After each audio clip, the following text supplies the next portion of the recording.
istri menyelamatkan. Jadi kalau ada orang merasa azab betul hidup saya ini Pak Ustadz, istri saya ngontrol saya terus Pak Ustadz, istri saya ini mengawal saya terus Pak Ustadz. Kalau kau merasa teraniaya, terazab di dunia, insya Allah di akhirat, di kubur kau nanti tidak kena azab kubur.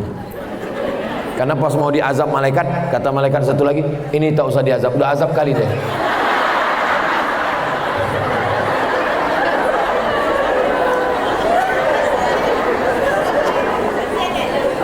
Judul kajian kita petang ini namanya S3. Yang pertama sabar, yang kedua sayang, yang ketiga sosial. Dia seperti pisau bermata dua. Pakai sabar ke bawah mendidik anak, hebat. Tapi kalau sabar ke mall, sabar ke pasar, sayang ke anak, sayang ke suami, bagus. Tapi kalau sampai sayang salah alamat, dunia akan kiamat. Sosial, bersosial untuk menjaga suami, bersosial untuk menjaga anak, selamat rumah tangga. Tapi kalau sosialita, sosial yang tidak sesuai aturan agama, maka kiamat sudah dekat. Mudah-mudahan ada manfaatnya. Jangan kemana-mana, kita lanjutkan setelah yang satu ini. Salatullah salamullah ala taha rasulillah.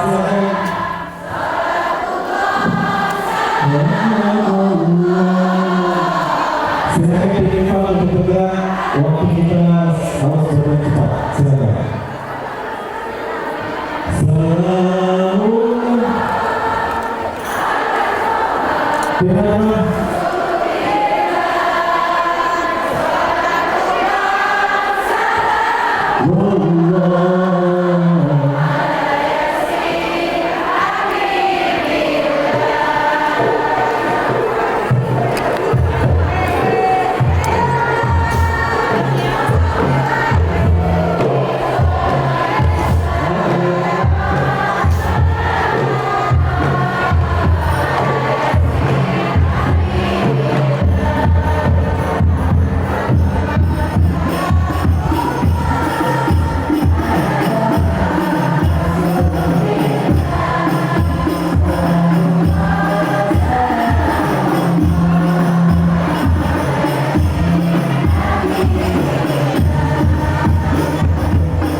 Kita lanjut terus untuk infak, dan berikutnya adalah kita masuk dalam sesi tanya jawab.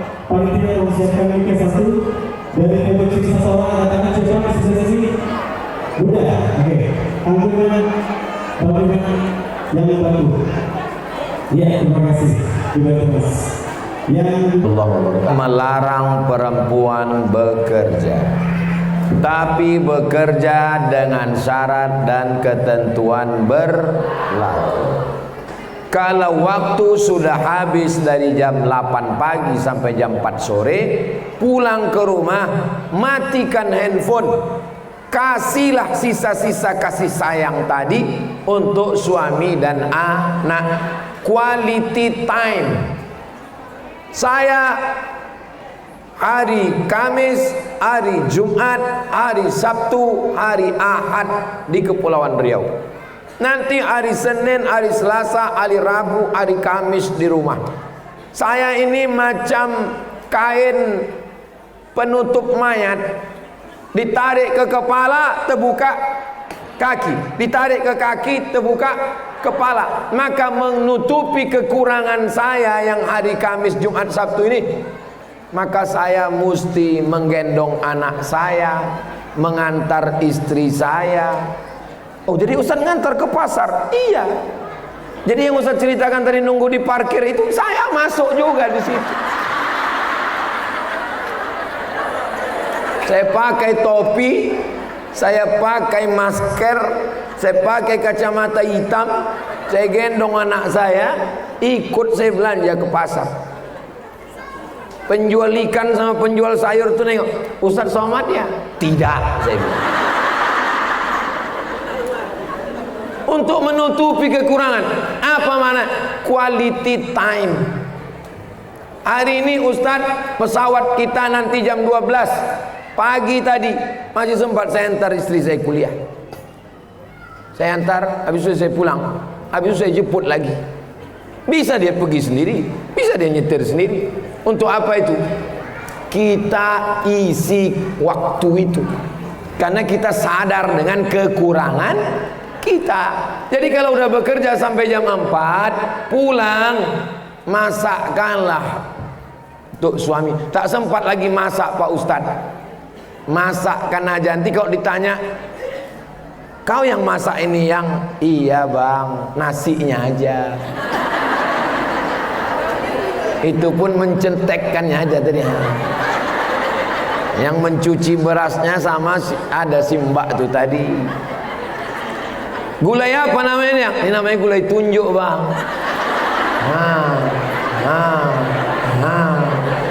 Namanya gulai touchscreen. Buatkan dia teh. Bisa tak dibuatkan oleh pembantu, ART, asisten rumah tangga? Bisa. Tapi ketika kalian yang membuatkannya ibu-ibu, tehnya sama, gulanya sama, tapi rasanya berbeda. Kalau tak percaya, coba kasih sama dia. Tehnya sama, gulanya sama, yang buatnya pun sama. Minum.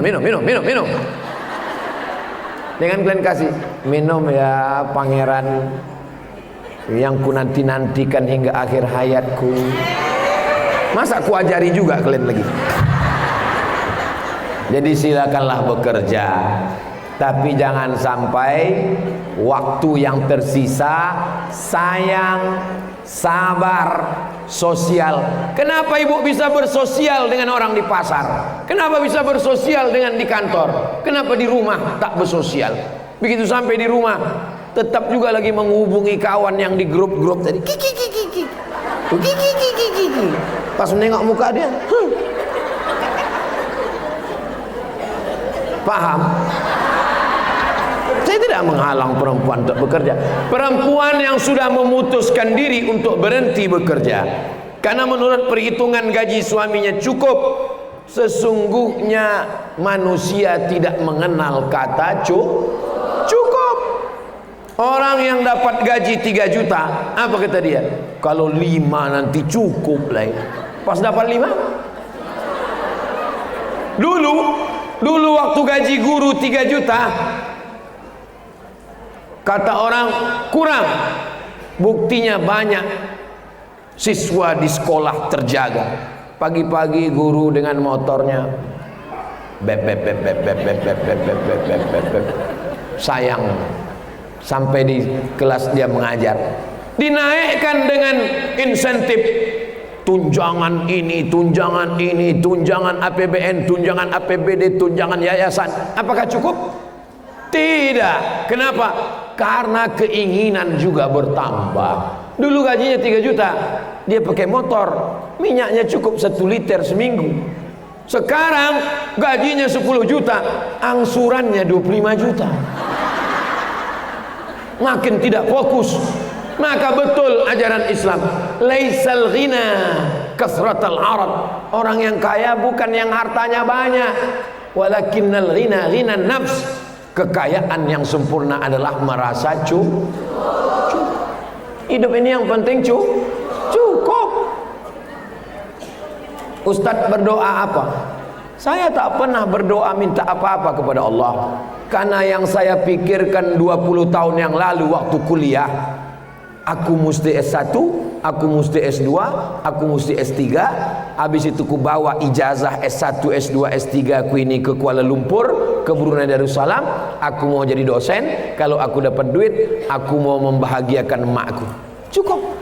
Bahwa sekarang lebih daripada yang diminta. Malu saya untuk minta kepada Allah, karena yang saya minta dulu dapat. Saya minta doktor, dikasihnya profesor. Saya minta jadi dosen di Kuala Lumpur, dikasihnya di Brunei Darussalam. Bisa saya masuk, bisa saya mengajar, bisa saya mengajar ibu-ibu semua. Dulu mana mungkin saya berani. Tak pernah terpikir di dalam kepala saya dulu akan ceramah tabligh akbar di tengah lapang depan ibu-ibu. Dulu mau kenalan sama perempuan aja saya menggeletar. Kalau dipeturutkan keinginan, Maka keinginan itu seperti laut yang tak berpantai, tak bertepian. Maka merasa cukup bagi yang sudah memutuskan. Tapi bagi yang belum memutuskan, silakan bekerja, tapi setelah pulang quality time. Bukan kuantitasnya, tapi kualitas yang berkualitas. Saya bagi waktu saya ini untuk orang Batam setahun 2 kali. Nanti ke Sulawesi Selatan, Makassar setahun sekali. Untuk yang dekat rumah 4 subuh, Rabu. Untuk ibu-ibu pengajian dekat rumah Jumat sore kedua. Yang lain 3 ustadz lain. Untuk istri dan anak ada, untuk santri ada. Jangan sampai tidak adil. Ibu bukan hanya sekedar mengandung anak, tapi mendidik anak, membesarkan anak. Menangislah ibu, meleleh air mata. Ibu nangis kenapa? Hati saya haru Pak Ustadz. Anak saya sudah duduk bersanding di pelaminan. Sudah habislah saya mengurus anak saya. Sudah selesailah pendidikan Pak Ustadz. Kata siapa? Kata siapa pendidikan ibu udah selesai? Mendidik anak sampai mati. Mimda tema taya bawati. Ibu nikahkan anak ibu di hotel, di pelaminan. Barakallahu lakum. Balik ke rumah, bulan madu mereka. Pulang bulan madu, tiba-tiba datang ke rumah, rambutnya macam sarang tawon, antingnya di hidung, rupanya lakinya anak fang. Apakah ibu diam? Mana mungkin ibu diam? Ibu dudukkan menantu. Sini kau hantu. Kau kudidik dari mulai kandungan, kubacakan surat Yusuf, kubacakan ayat Quran, kubacakan ayat kursi. Kenapa bisa kau jadi bini hantu? Selama ibu masih mau merepet, selama ibu masih mau bercakap, insya Allah potensi kalian masih ada. Tapi kalau kalian sudah diam, Bu, anak ibu ku tengok udah tak berjilbab, biar aja lah. Kiamat sudah dekat. Ibu siap merepet? Siap? Lanjutkan. Baik, terima kasih. Ya, terima kasih Ustaz-Ustaz semua. Mudah-mudahan setelah mulai pertanyaan, silakan bekerja tapi ada komentar yang harus dijaga. Walaupun tidak bekerja, mungkin baru 3 tangan yang harus bekerja kembali nanti manfaat untuk keluarga yang pasti.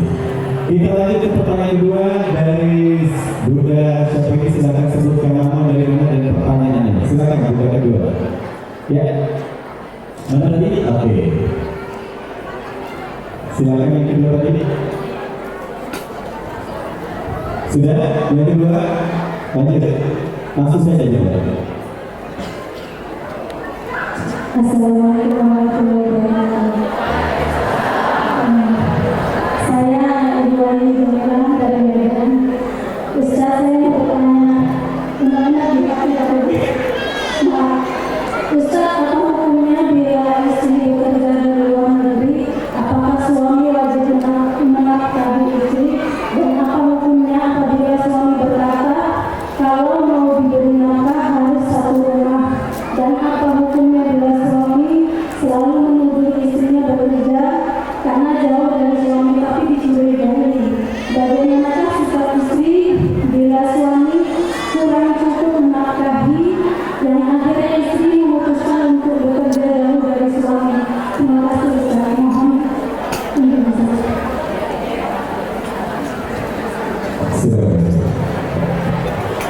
Kalau istri bekerja di luar negeri, berarti dia berjumpa suaminya berapa hari sekali? 2 tahun. Bininya berapa?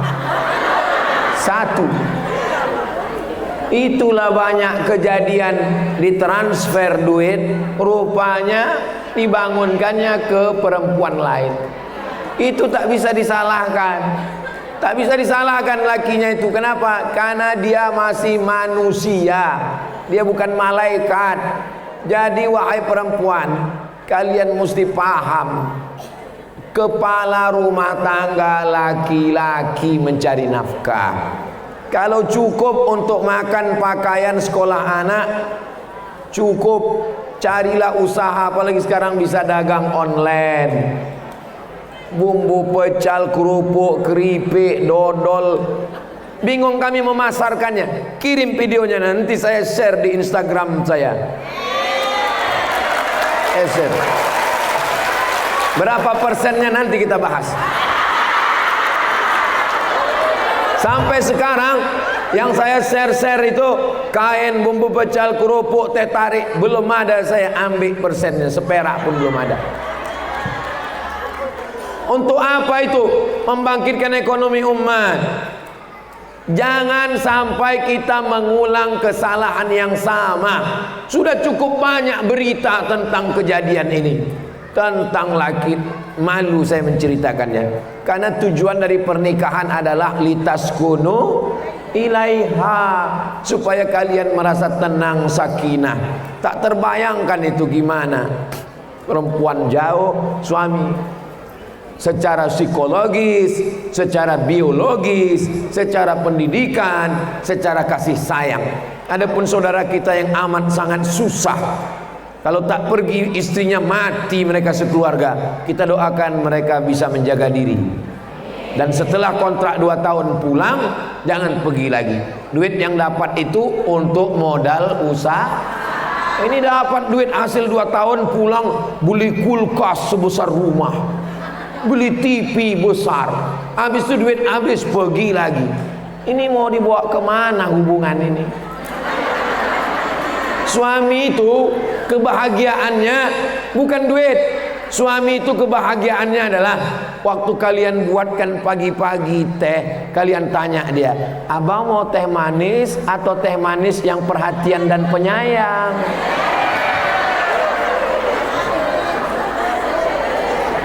Mudah-mudahan keluarga kita semuanya sakinah mawaddah. Wallahu a'lam bishawab. Baik, satu pertanyaan ke samping dulu ya. Yang satu dulu, dari samping ke samping. Baik, silakan yang berikutnya dari samping dulu. Sebentar saja sambil menunggu juga, karena waktu kita sebentar lagi akan maghrib. Mungkin terakhir nanti jawab terakhir ya, dari jawab satu. Saudara kita dari jawab. Dan satu lagi, betul ada Ustaz tadi ketika UMKM muncul, ada satu sahabat kita yang di endorse sama Ustaz. Satu Pak Yusuf itu kemarin dalam cukup biasanya cuma 200 kilo, sekarang Ustaz di endorse kan 2 ton dulu ya. 2 ton sebulan. 2 ton sebulan itu kalau Ustaz tadi 200 kilo, sekarang 2 ton sebulan. Coba. Lanjut pertanyaan berikutnya. Assalamualaikum warahmatullahi wabarakatuh. Nama saya Dedi dari Brigade Keluarga Solusi. Saya tanya, misalkan pendidikan istri itu lebih tinggi dari suami. Sebetulnya dari sebelum menikah akan tahu kalau istri itu akan melanjutkan pendidikan lagi gitu ya. Nah kemudian ternyata masalah itu terjadi ketika mertua tidak menyetujui atau menganggap istri S1, S2, S3 itu nggak penting untuk menyebutkan. Nah bagaimana para ustaz katanya biasanya selama perempuan itu merepek, anak-anak aman. Tetapi ketika anak-anak itu setelah menikah, perepekan itu malah jadi beneran bagi istrinya sendiri. Jadi terlihat laki-laki itu seperti bingung karena ada 2 perempuan yang memiliki keberbedaan dengan sedikit. Terima kasih. Wassalamualaikum warahmatullahi wabarakatuh. Jamaah menelpon mengasih tahu ke saya Pak Ustadz perempuan sarjana PNS ASN pegawai kerajaan. Sekarang saya tugas di luar kota. Kata laki saya, kau jangan keluar kota, kau keluar dari PNS. Kata emak saya, kau jangan keluar PNS karena aku yang menyekolahkan kau. Sekarang bagaimana sikap saya Pak Ustadz? Terus saya tanya, kalian belum nikah dulu ada ta'aruf? Ada. Tak kalian bahas masalah ini? Tidak. Ini bagi yang belum nikah, kalian buat satu kertas khusus. Siapapun yang datang meminang kalian nanti, tulis, aku S3, aku dosen, aku pulang kerja jam 4, aku bisa saja dipindahkan ke tempat lain. Kalau kau mau menerima aku, berarti kaulah laki-laki memang dipilihkan paling sabar mendampingi aku. Kalau kau tak siap, ada 1000 pangeran yang menanti aku. Begitu. Jangan sesudah nikah baru kalian bingung. Guna ta'aruf itu bukan menengok muka aja. Ini kadang perempuan ini lupa dia, saking sayangnya tadi. Karena perempuan itu lebih banyak ke sayang daripada ke rasional. Datang laki-laki meminang, ditengoknya orangnya baik, dia pun keluarlah membawa teh.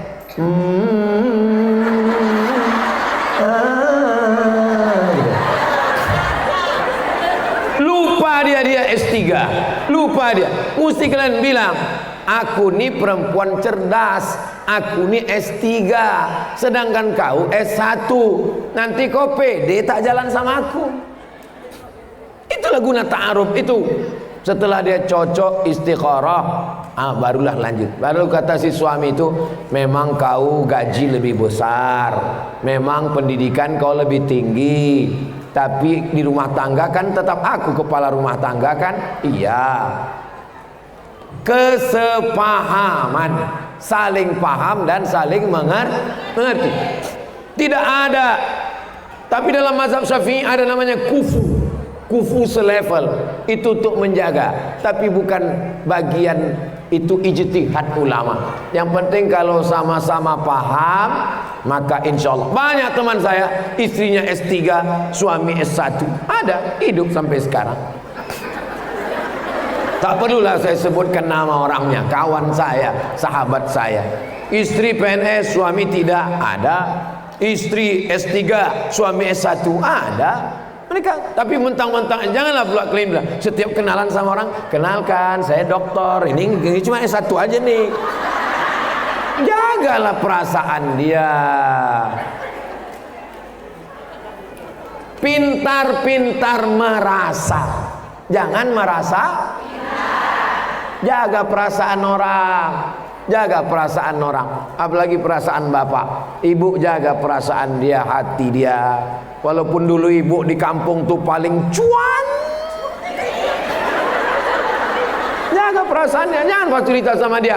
Walaupun ibu menasihati anak, nah kau nanti kalau datang meminang kau yang soleh, kau pilih ya, jangan macam mama dulu, salah pilih, lah ya kau lihat, hancur lebur hati dia. Galah patah bisa disambung, kaca retak bisa direkat. Hati yang sakit kemana obat akan dicari. Insya Allah tak perlu saya guru ibu-ibu. Saya mengajar ibu-ibu nih macam mengajar itik berenang. Ibu yang paling pandai menjaga perasaan orang, insya Allah. Jangan ibu bilang sama, inilah anakku nih hitam gara-gara kau lah bang. Ayahku putih, emakku putih, aku putih. Tengok, ini anak kita nih gara-gara kau lah dia. Jagalah perasaan dia. Anak kita ni hitam ya ma ya, anak ni hitam bang. Orang barat itu bang, dari Amerika, dari Inggris, dari Jerman ke Bali berjemur supaya apa bang? Supaya hitam. Anak kita ini belum berjemur udah hitam. Fabi ayyi ala'i rabbikuma tukadziban bang. Hitam-hitam setampuk manggis, walaupun udah hitam kepala bekudis bang.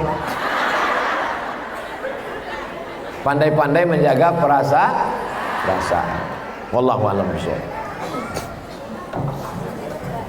Baik, silakan dari Malaysia.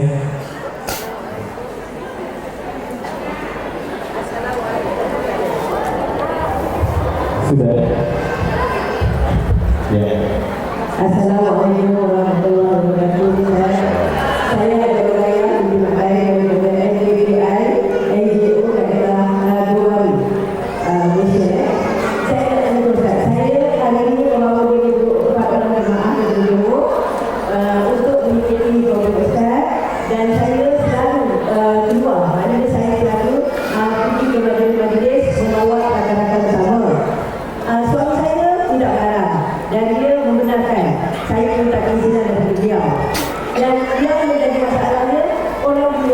Orang kedua, saya pun menyatakan yang saya sering-sering meninggalkan suami. Tetapi saya tinggal di dalam kasih sayang dan saya menghormati suami saya. Apa yang boleh sebagai diri suami dan diri saya kerana memberi orang lain dapat untuk mengatakan sesuatu kepada saya. Terima kasih.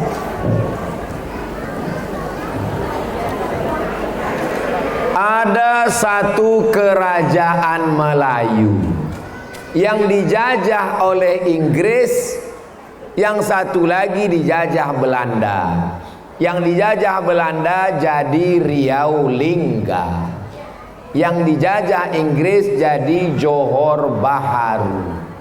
Salah satu anak dari kesultanan itu pergi ke Pulau Sumatera, dilantik 4 datuk pada tahun 1723 menjadi kerajaan Siak Sri Indra III.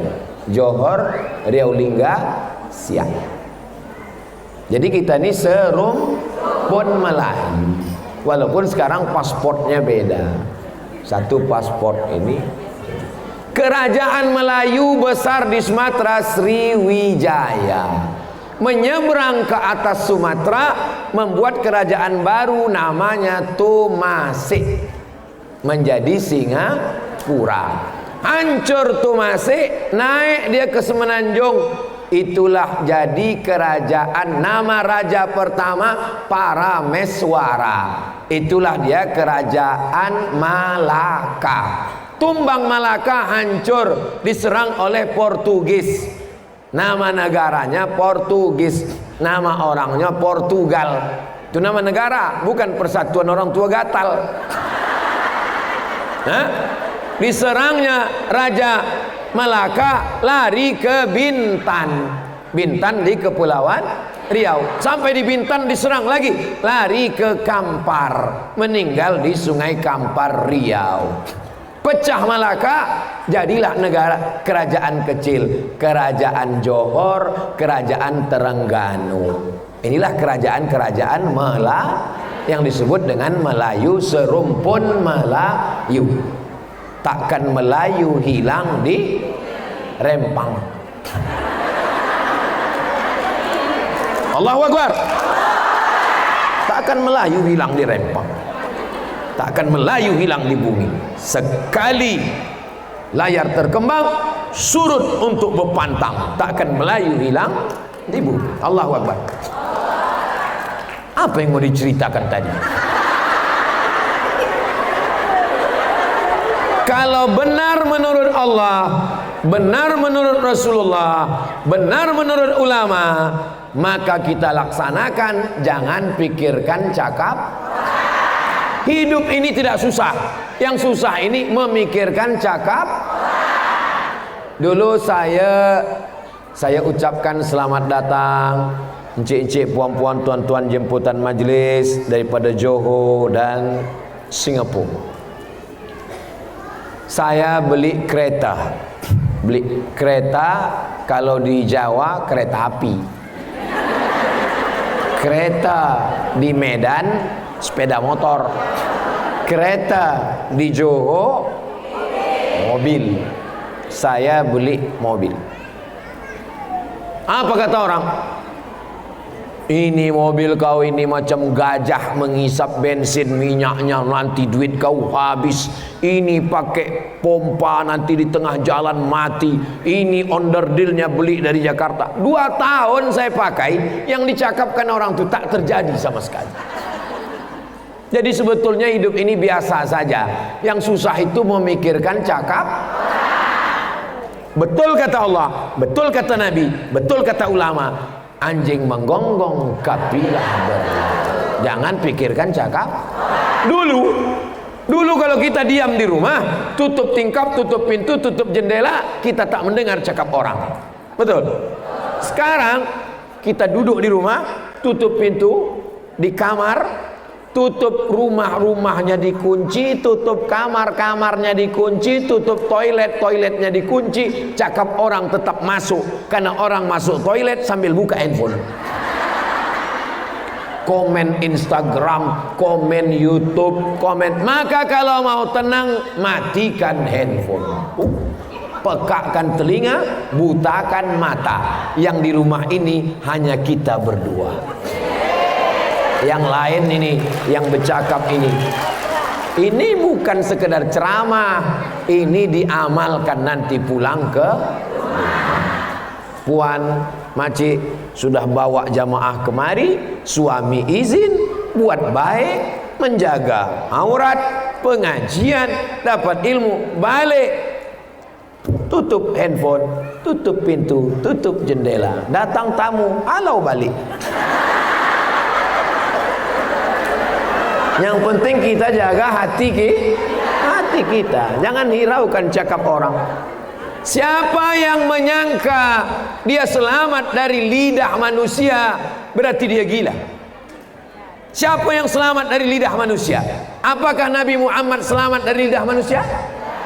Kata mereka tentang Nabi Muhammad, sahir, tukang sihir, kahin, dukun, majnun, orang gila, rajulun mashur, orang kena sihir. Nabi Muhammad aja mereka gitu kan, apalagi Ustaz Somad. Betul? Jelas? Tema kita sekarang adalah mengoptimalkan peran ibu dalam keluarga. Jadi ibu ini dia punya potensi, punya kemampuan yang tidak dimiliki oleh bapak. Kalaupun bapak punya, tapi tidak sebanyak sehebat yang dimiliki ibu. Maka kalau sifat ini dioptimalkan, maka peran dia dalam keluarga itu luar biasa. Yang pertama, sifatnya adalah sabar.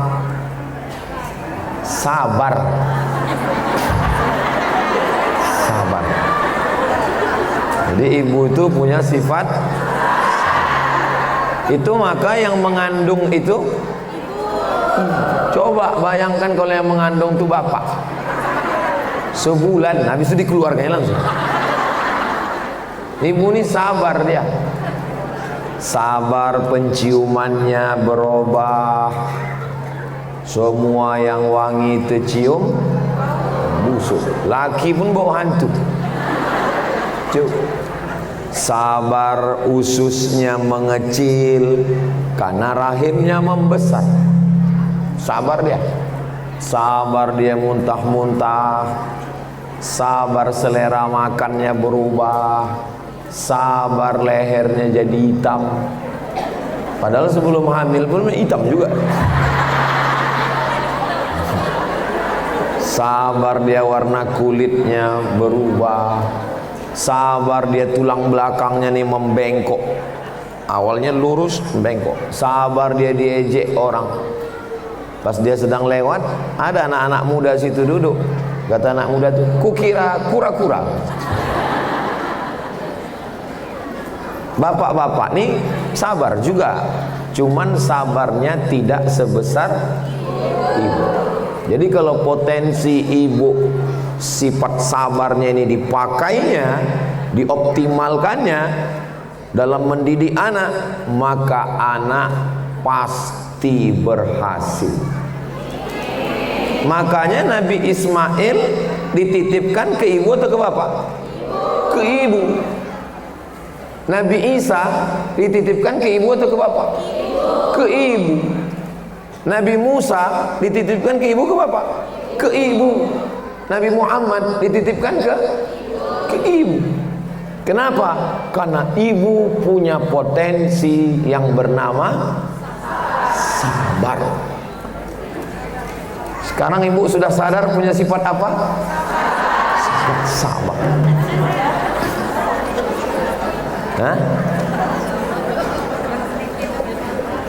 Jadi sekarang ibu sedang memahami sesuatu yang sebenarnya ibu punya, ibu miliki, cuman selama ini ibu tak sadar. Hari ini kita sadarkan bahwa sebenarnya ibu punya harta yang lebih hebat daripada emas, lebih hebat daripada intan berlian. lebih hebat daripada gedung pencakar langit. Karena yang menggambar, yang membangun itu adalah laki-laki, dan laki-laki itu dididik oleh seorang ibu yang memiliki sifat sabar. Seandainya ibu-ibu tidak sabar, ini anak-anak ini tak ada semua. Apalagi ibunya polwan, asal menangis anak tuh bam, mati. Tapi sabarnya ibu. Saya kalau udah saya tengok lah Sami menangis, saya sekali yang saya gendong, udah 2 kali cabut saya. Katanya saya gendong, katanya gendong, ketiga kali cabut saya. Jadi ibu punya sifat sabar yang luar biasa. Pakailah sifat sabar ibu ini untuk mendidik anak. Sholat subuh, bangun ya nak, tidur dia lagi. Sholat subuh ya nak, duduk dia, tak lama duduk bangun. Sholat subuh ya nak. Kalau bapak mana bisa begitu? Diambilnya langsung pukulan satpam. Maka kalau ada anak yang berhasil, anak yang sukses, maka dibalik kesuksesan anak itu adalah seorang ibu yang sabar. Dan ibu-ibu yang sabar itu ada di hadapan saya ini sekarang. Sekarang tak boleh lagi bilang amin karena udah dekat kampanye.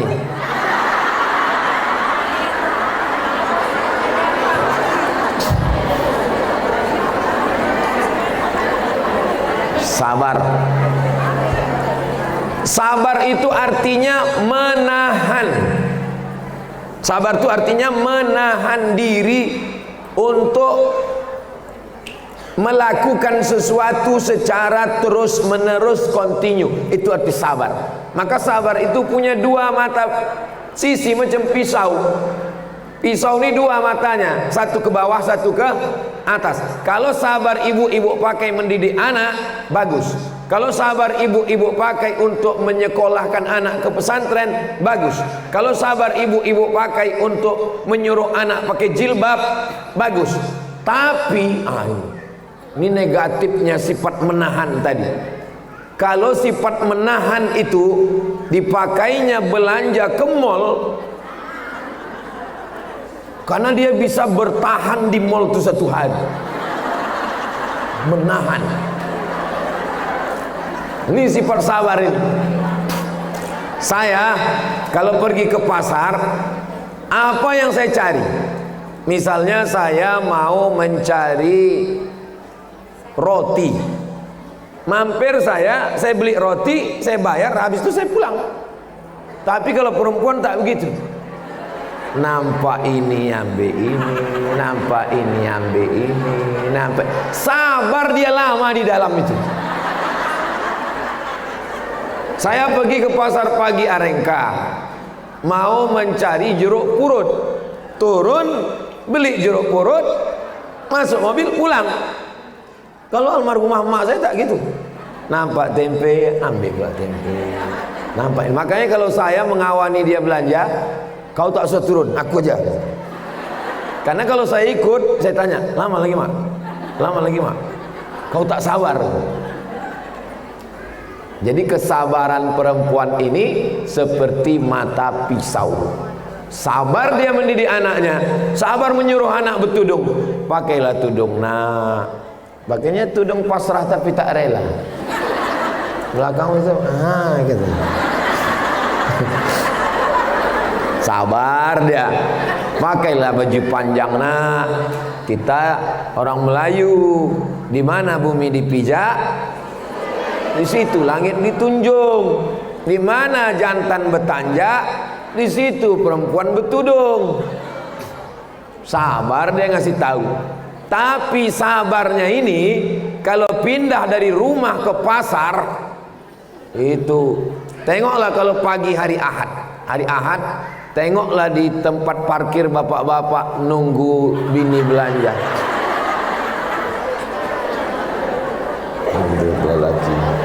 Mau diikut hajab, tak diikut hajab.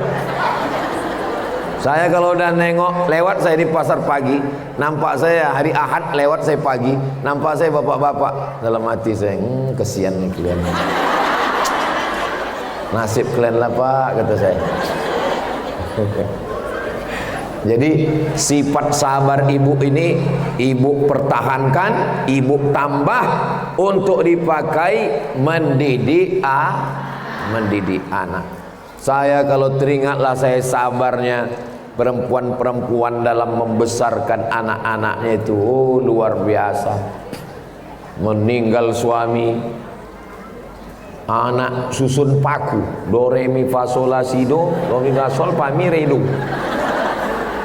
Bisa anak tuh berhasil semua disekolahkan, sudah disekolahkan, dinikahkan, udah dinikahkan, anaknya pula dititipkannya lagi. Itu hanya ada pada perempuan, laki-laki tak bisa gitu. Kalau kalian saudari-saudariku perempuan tak percaya, besok hari Jumat, habis itu hari Sabtu, hari Ahad nanti kalian titipkan anak kalian ke atuknya. Ya, jaga anakku nih ya, sejam aja ya. Menjaga kau aja belum hilang capeknya lagi katanya. Yang anak kau pula lagi. Tapi kalau ke emak, ke ibu, tak ada ibu yang menolak cucu. Maka sifat sabar ini tidak dimiliki laki-laki. Kalaupun dimilikinya, tingkat kesabaran yang dimiliki perempuan ini luar biasa. Makanya yang paling banyak pengajian laki-laki apa perempuan? Perempuan. Laki-laki itu asal pengajian kultum aja, mulailah menggaruk kepalanya. Mulailah keluar handphonenya.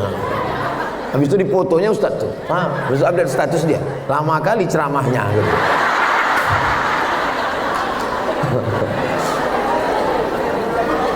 Kira-kira yang saya cakapkan ini betul apa tak betul? Mengaku semua orang ini. Perempuan itu memiliki kesabaran yang luar biasa. Makanya Allah itu menciptakan laki-laki dan perempuan itu saling melengkapi. Dia tengok laki-laki ini tak sabar, mudah mengamuk, mudah marah, mudah emosi, didampingkannya dengan perempuan yang sabar. Bu, ini cerita ini. Didampingkannya dengan, makanya yang ada diciptakan Allah itu Adam dengan Hawa, bukan Adam dengan Asep. Mohon maaf maksudnya. Karena laki-laki dengan laki-laki tak bisa. Tapi memang dasar manusia laknat. Ketika ditanya, kau kan pasangan laki sama laki-laki, kenapa pula kalian nikah laki-laki sama laki-laki? Perempuan yang terjebak di tubuh laki-laki. Mudah-mudahan Allah menyelamatkan negeri ini dari LGBT. Sifat itu namanya perempuan jadi-jadian. Yakinkan bahwa ibu adalah perempuan, dan sifat perempuan itu diantaranya sabar tingkat tinggi, dipakai dia, dioptimalkan untuk mendidik anak. Maka insya Allah kalau mengajar anak baca Quran, sabar. Ini namanya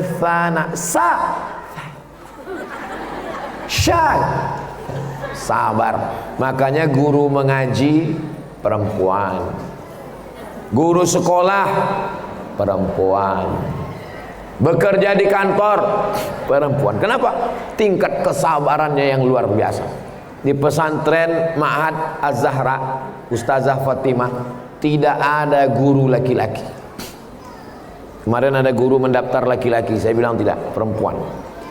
Kenapa? Di antara kenapa Ustaz pilih guru perempuan, karena sabar mendidik anak-anak. Yang kedua, kalau laki-laki nanti saya cemburu.